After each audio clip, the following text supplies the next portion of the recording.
Alright guys, let's go ahead and get started. So I'm going in with my 40 developer and my BW powder, and I'm going to use some aluminum foil to separate the hair so that the bleach does not rub off on other areas of the hair that I do not desire to be bleached.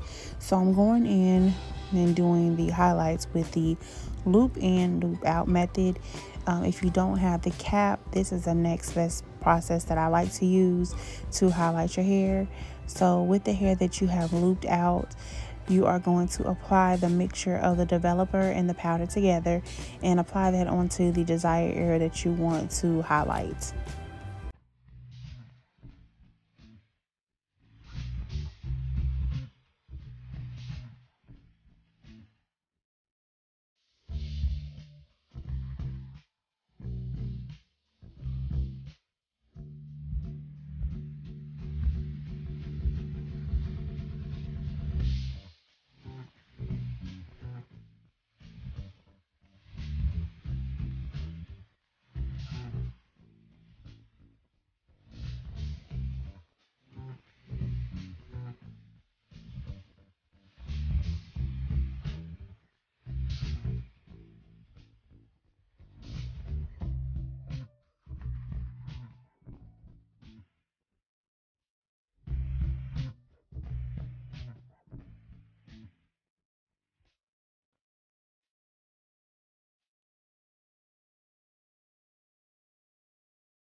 All right, and because we are using the 40 developer, I didn't want to keep that on the hair too long, so I kind of wanted to keep it on the hair until I saw it turn to a honey, more of a golden, almost a copper brown tone, because I'm going to go in next, and after I wash this out, apply the toner on top. So the color that you are going to want to be looking for is this color right here. This is going to be the color that you want to look for to know it's time to wash it out.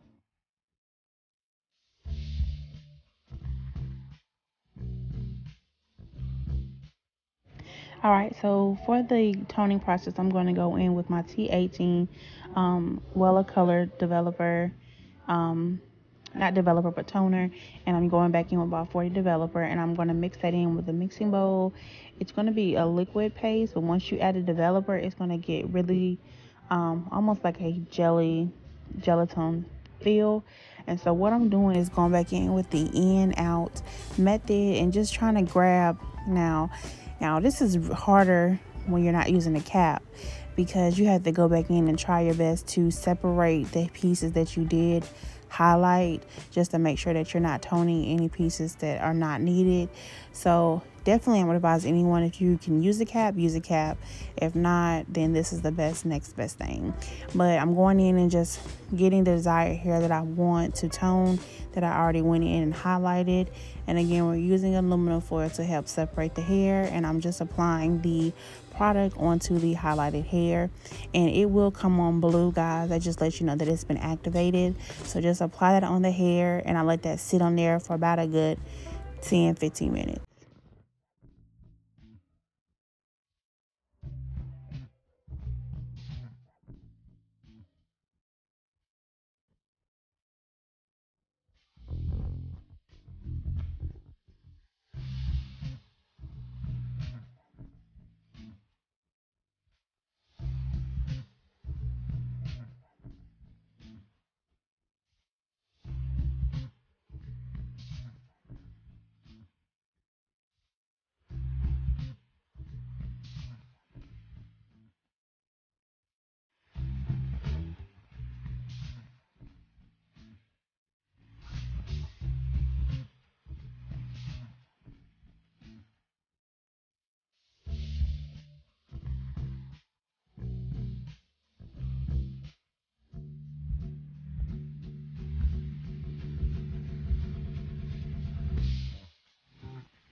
All right, guys, so that's pretty much it for the video.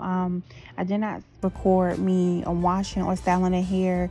I wasn't too sure if I thought you guys would maybe want to see that, but I can definitely provide you guys with some more styling videos. I have done a few on my channel, so you can definitely check some of those out. But I will include some pictures of the unit on the client after I styled and installed it onto their hair. But definitely want to thank you guys so much for watching. If you made it to the end or this far, guys, please don't forget to thumbs up, subscribe if you haven't already, and hit that notification bell so you don't miss an upload, guys. And as always, stay true and stay you, and I'll see you guys in the next video.